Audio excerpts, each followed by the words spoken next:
Boa tarde, queridos companheiros. Aqui nos encontramos neste momento para dar início a mais uma filosofia da mediunidade. Neste caso, hoje é o oitavo, creio eu, estudo. Estamos a entrar um bocadinho atrasados porque houve aqui um problema com as nets, mas pronto, cá estamos nós. Eu gostaria muito hoje de começar o nosso estudo, que estamos a continuar com o capítulo 3º, o método. Estamos quase no final do método e no próximo dia vamos iniciar o capítulo 4º, que nos fala dos sistemas, não é?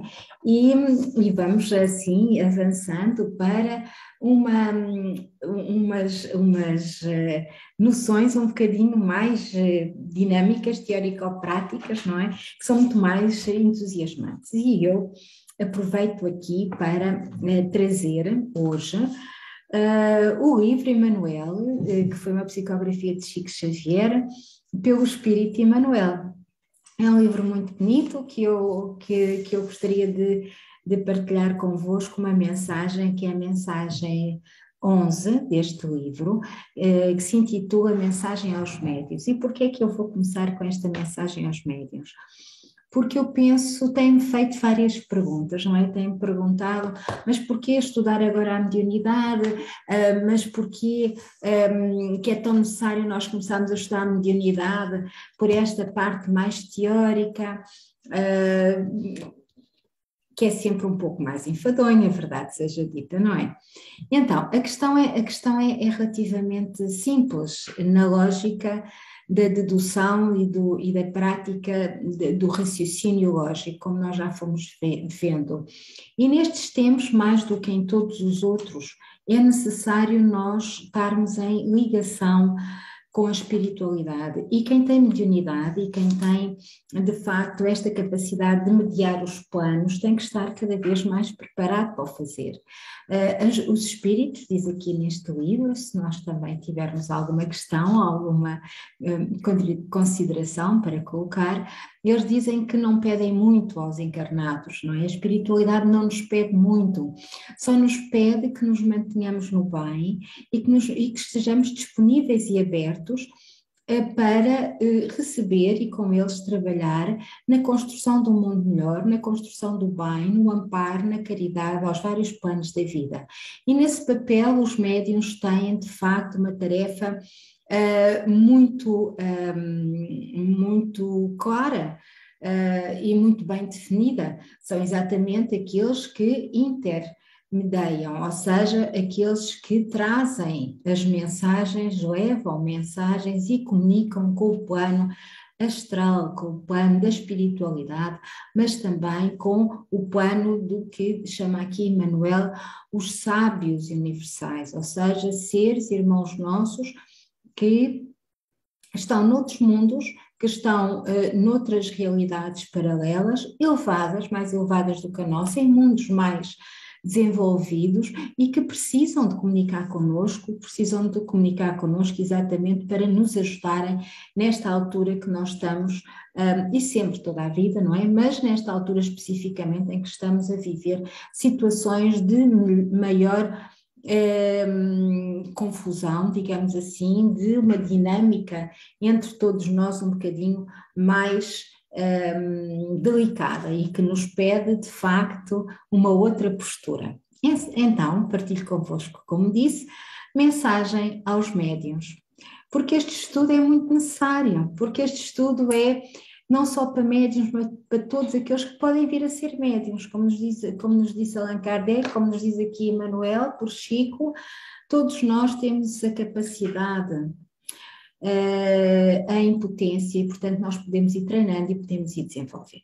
Diz-nos então Emmanuel: venha exortar a quantos se entregaram na terra à missão da mediunidade, afirmando-lhes que, ainda em vossa época, esse posto é o da renúncia, da abnegação e dos sacrifícios espontâneos.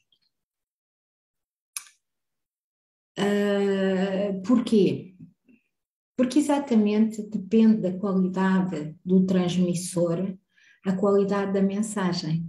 Tal e qual como se nós tivéssemos em nossas casas um rádio para transmitir as mensagens que as emissoras estão a emitir, não é? E assim somos nós somos antenas.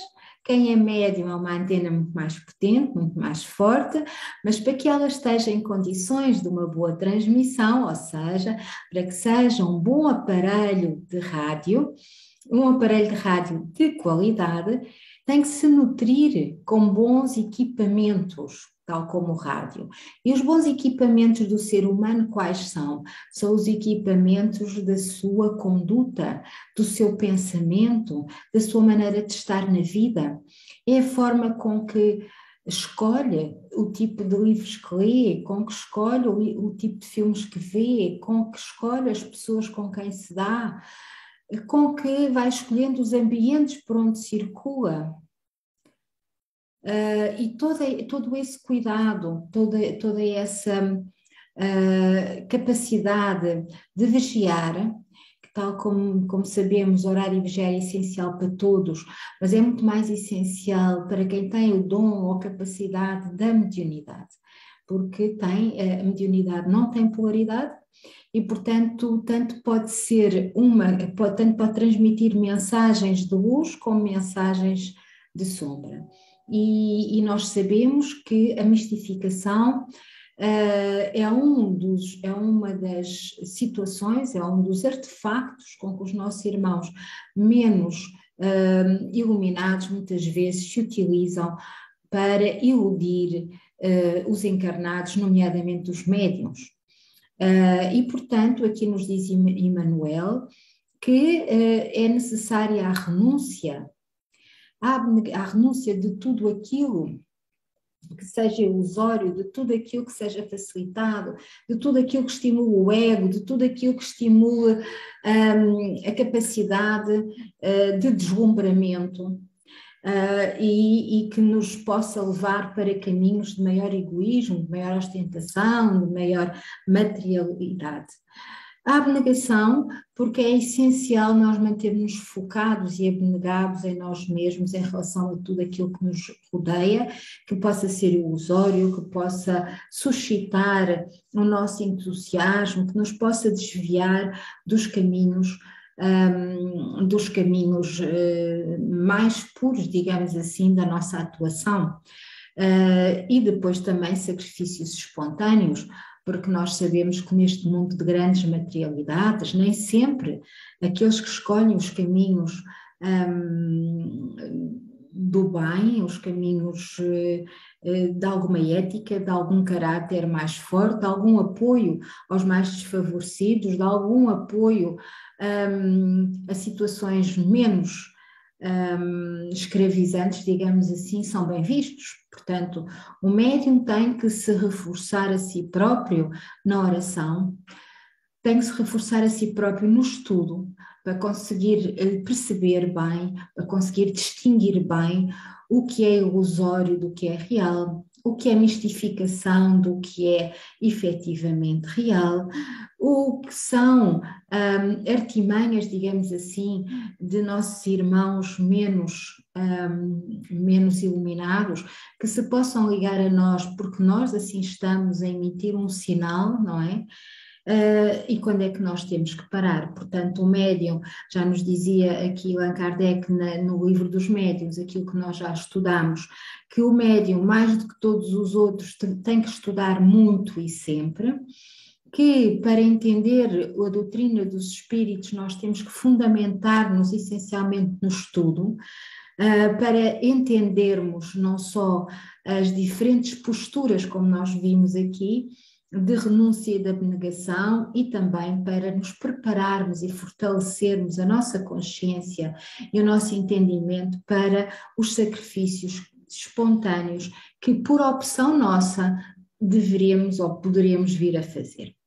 Portanto, diz Emmanuel que faz-se mister que todos os espíritos vindos ao planeta com a incumbência de operar nos labores mediúnicos compreendam a extensão dos seus sagrados deveres para a obtenção do êxito no seu elevado e nobilitante trabalho. E o êxito no seu elevado e nobilitante trabalho é um êxito fundamentado nas leis cósmicas e universais. É um êxito fundamentado na caridade. É um êxito fundamentado na pureza de pensamento, de caráter. É um êxito fundamentado no cumprimento dos deveres em relação às leis cósmicas e universais, que nós tão bem sabemos. Médiuns, disse Emmanuel, a vossa tarefa deve ser encarada como um santo sacerdócio. A vossa responsabilidade é grande pela fração de certeza que vos foi outorgada. E muito se pedirá aos que muito receberam. E aqui está mais uma responsabilidade dos médiuns. Os médiuns vêm com um dom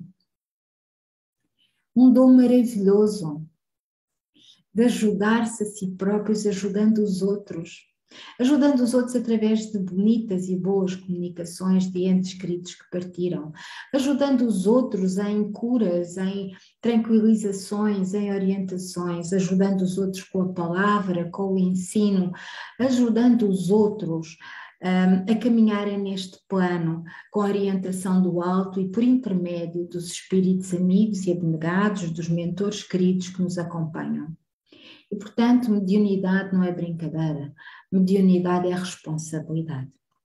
Faz-se, portanto, necessário que busqueis cumprir com severidade e nobreza as vossas obrigações, mantendo a vossa consciência serena, se não quiserdes tombar na luta, o que seria crestar com as vossas próprias mãos as flores da esperança numa felicidade superior que ainda não conseguimos alcançar.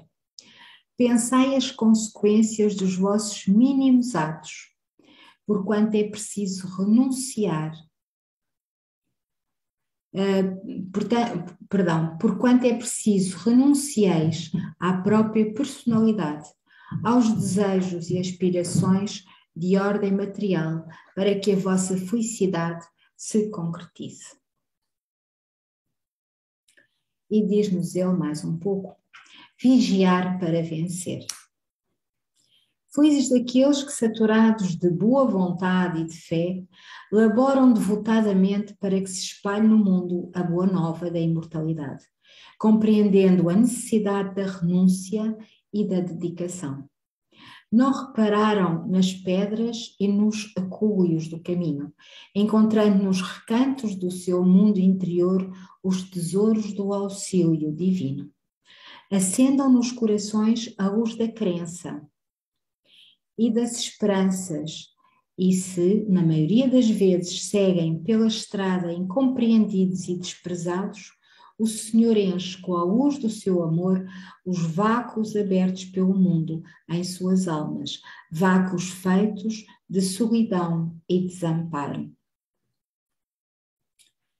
Trilhar neste mundo de ilusões e fascínios o caminho com Jesus, o grande médium de Deus, do nosso Pai Maior,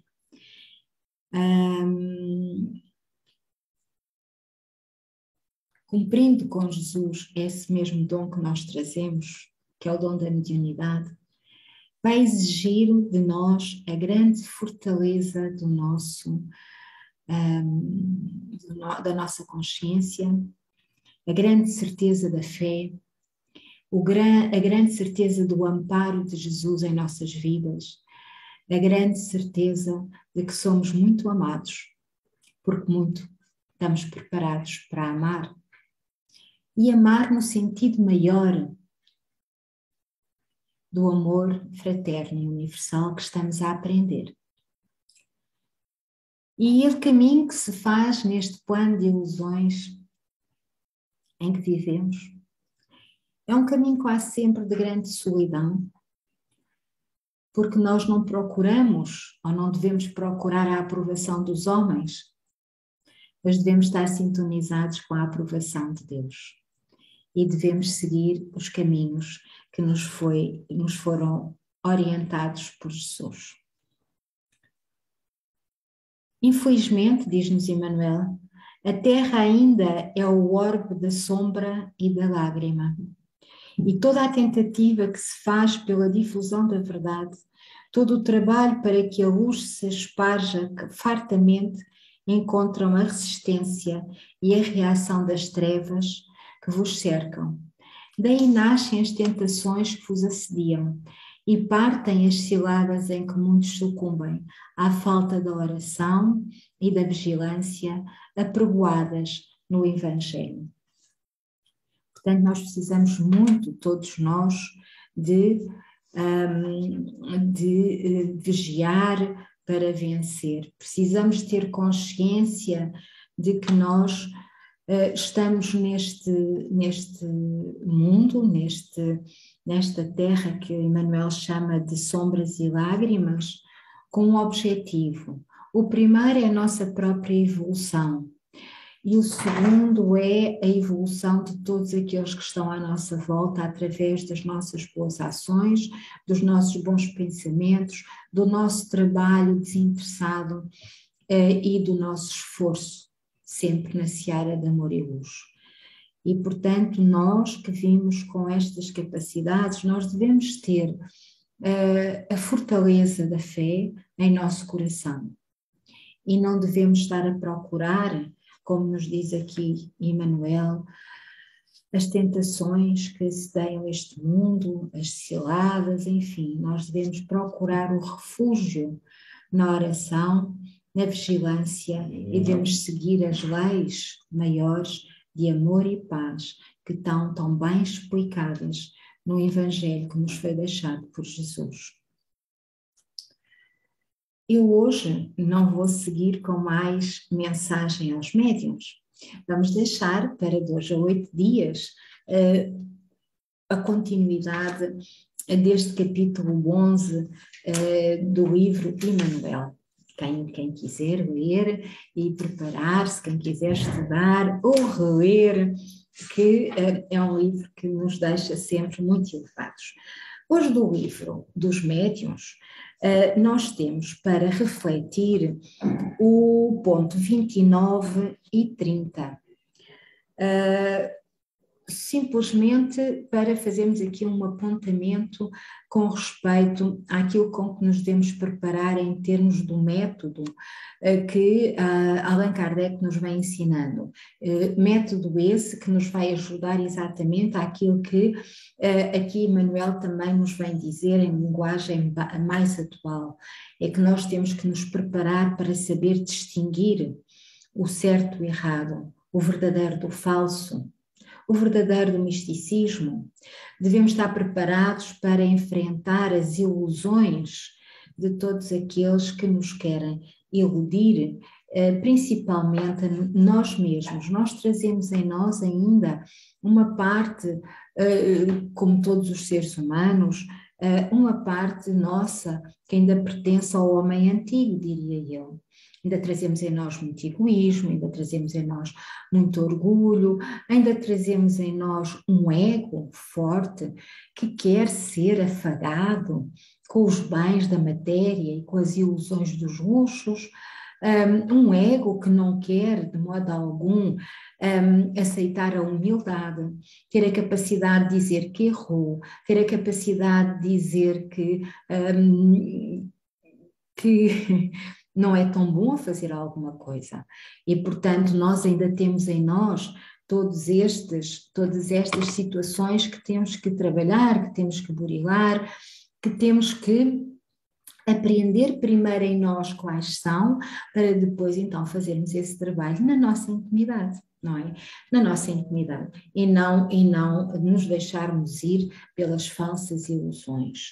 E diz-nos então, no ponto 29, eu passo a ler a Allan Kardec o seguinte: os meios de convencer variam muitíssimo, e não podemos esquecer que aqui no método, capítulo 3, Allan Kardec vem sempre mostrando diferentes formas de nós divulgarmos a doutrina dos espíritos, em que ele nos vem sempre citando que, anteriormente, que nós não podemos ou não devemos forçar ninguém a entender a doutrina dos espíritos, porque podem não estar preparados, porque podem ser ignorantes e não querer estudar, enfim, já vimos isso nos capítulos anteriores, mas mesmo assim ele refere aqui o convencer como o mostrar, o demonstrar hum,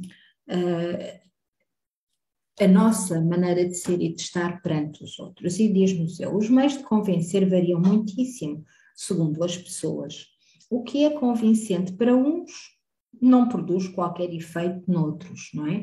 Portanto, aquilo que nós achamos correto, que ele aqui identifica como convincente, para uns não é para outros.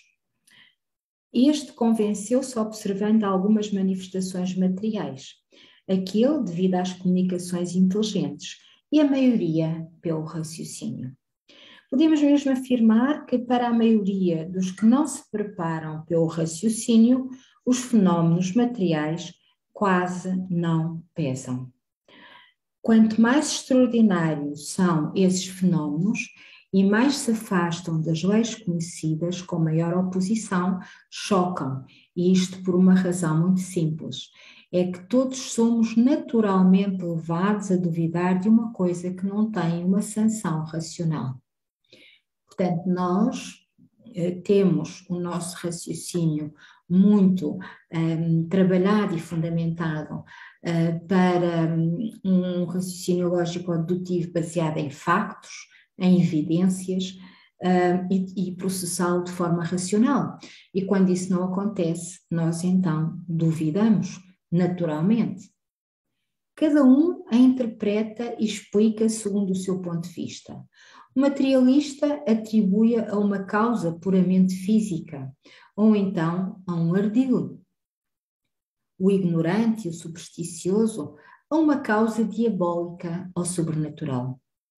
Enquanto uma explicação prévia tem como resultado destruir as ideias pré-concebidas e mostrar, se não a realidade, pelo menos a possibilidade da coisa que é assim compreendida antes de ser vista.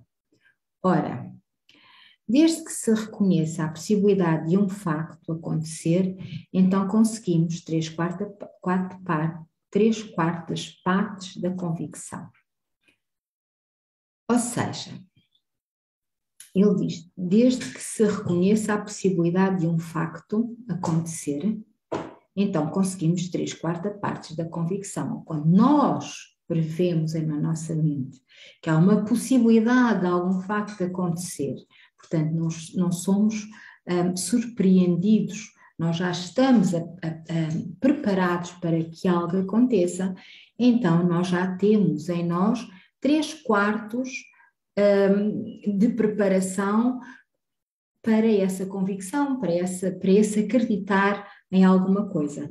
E como é que nós nos preparamos para que algo aconteça? Nós preparamos para que algo aconteça através do estudo, quando estamos a falar de matérias da espiritualidade, matérias que não são facilmente perceptíveis por nós ou que nós não conseguimos interpretar corretamente, ou seja, nós não sabemos o que é aquela manifestação, não sabemos o que é aquele ruído, não sabemos o que é aquela luz, não sabemos o que são as coisas que não pertencem ao meio físico, ou sendo físicas, manifestações físicas, não são emitidas pelos seres da matéria. E, portanto, nós ao estudar, ao nos prepararmos para essas possibilidades e as entendermos racionalmente, nós já estamos com 3/4 da nossa capacidade de entendimento a priori preparada para aceitar esse facto. No ponto 30, diz-nos ele, será útil tentar convencer o incrédulo renitente. Já dissemos que isso depende das causas e da natureza da sua incredulidade. E vimos isto na semana passada, não foi? Muitas vezes a insistência que se põe em querer persuadi-lo leva-o a acreditar na sua importância pessoal, o que do seu ponto de vista é motivo para teimar ainda mais. Ou seja, se eu acredito numa coisa e não quero de maneira absolutamente nenhuma deixar de acreditar naquilo, eu vou teimar até a exaustão. E o que é que acontece à minha capacidade de raciocínio, à minha lógica, à minha abertura para entender coisas novas. Eu estou a fechá-la pela minha própria teimosia, pelo facto de eu querer ter razão, pelo meu orgulho em ter eu a razão, por um lado, e a minha incredulidade, a minha ignorância, porque não estou preparado para entender, não estou aberto a entender factos desconhecidos. Relativamente a quem não se convenceu nem pelo raciocínio, nem pelos factos, conclui-se que ainda precisa de sofrer a prova da incredulidade. Deve deixar-se à providência o cuidado de lhe preparar circunstâncias mais favoráveis. Não falta quem pretende receber a luz para que se esteja a perder tempo com quem a rejeita. Portanto, dirigi-vos aos homens de boa vontade, cujo número é maior do que aquilo que se pensa, e os exemplos das suas conversões, ao multiplicarem-se, terão mais êxito a vencerem as resistências do que as simples palavras. E os homens de boa vontade são aqueles que já estão preparados no seu íntimo, na sua consciência, são aqueles que já vêm com uma capacidade de aceitar, que já vêm com uma capacidade de raciocinar, que já se prepararam, que já estudaram ou que se interessam por matérias que o comum da grande população não quer aceitar. E são mais do que aquilo que nós pensamos, diz-nos Allan Kardec. O verdadeiro espírita nunca deixará de fazer o bem. E aqui nós somos, pelo menos aqui no continente europeu e nomeadamente em Portugal, embora em Portugal o número de espíritas seja maior do que no resto dos países da Europa e as casas espíritas em Portugal sejam em número superior ao resto dos países da Europa, mesmo assim o espírita não é muito bem visto. Ainda, não é? Mas vê-se o verdadeiro espírita exatamente por isto que Allan Kardec aqui nos está a dizer, pela capacidade de fazer o bem, pela diferença das suas ações. O verdadeiro espírita, diz então Allan Kardec, nunca deixará de fazer o bem. A sua missão é aliviar os corações aflitos, dar consolo, acalmar os desesperos e produzir reformas morais. E aqui temos nós a missão do espírita. O espírita, como eu entendo, não é mais do que a pessoa que segue a doutrina dos espíritos, que segue a lei maior, a justiça universal, que tem como objetivo no pensamento e na ação o bem. Claro que nós, como seres humanos neste plano, nem sempre conseguimos estar nesse alinhamento constantemente. Por isso é que é necessário nós irmos trabalhando, nós irmos estudando, nós orarmos e vigiarmos com muita frequência, não é? Mas é esta a missão do espírita, é aliviar os corações aflitos, dar consolo, acalmar os desesperos e produzir reformas morais. E é também nisto que irá encontrar a sua verdadeira satisfação. O espiritismo anda no ar, diz-nos Allan Kardec, divulga-se pela própria força das coisas e porque torna feliz quem o professa. Porquê? No meu entendimento, porque nós, quando fazemos o bem, nós vamos nos rodeando de pessoas que querem o bem, vamos nos rodeando e atraindo a nós, pela lei da sintonia, pessoas que estão na mesma vibração que nós, mas também atraímos os seres de luz, os espíritos bons, também satisfazemos os mentores e os guias que ficam satisfeitos porque cumprem o seu trabalho através de nós que acabamos por os ouvir ou por intuir as suas orientações e acabamos por optar por fazer o bem. E, portanto, nós acabamos por ficar rodeados de toda essa bondade, toda essa luz, de todos esses espíritos maravilhosos. Por isso é que Kardec aqui nos diz, o espiritismo anda no ar, divulga-se pela própria força das coisas e porque torna feliz quem o professa.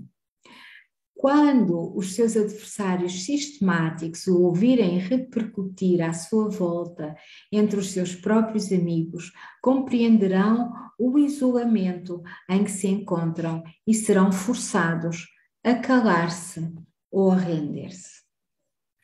Eu hoje fico por aqui, queridos companheiros. É com muita alegria que eu sempre aqui estou convosco. E fica esta mensagem do item 30 do capítulo 3º, método, e a mensagem do nosso querido Emmanuel, do livro Emmanuel. Tínhamos fé, esperança, muita força para lutarmos com os nossos próprios desconfortos, para burilarmos em nós mesmos aquilo que entendemos, em nós mesmos também, que ainda não está como nós gostaríamos que estivesse, em vibração e luz, e deixemos sair de dentro do nosso íntimo tudo aquilo que não nos faz bem, transmutando em luz e paz e amor. Eu desejo a todos uma noite abençoada, desejo a todos um excelente fim de semana. E se Deus assim o permitir, cá nos encontraremos 2 a 8 dias. Uma boa semana para todos, muita luz, muita paz e muito amor. Um abraço do coração e até à próxima semana. Uma boa noite a todos.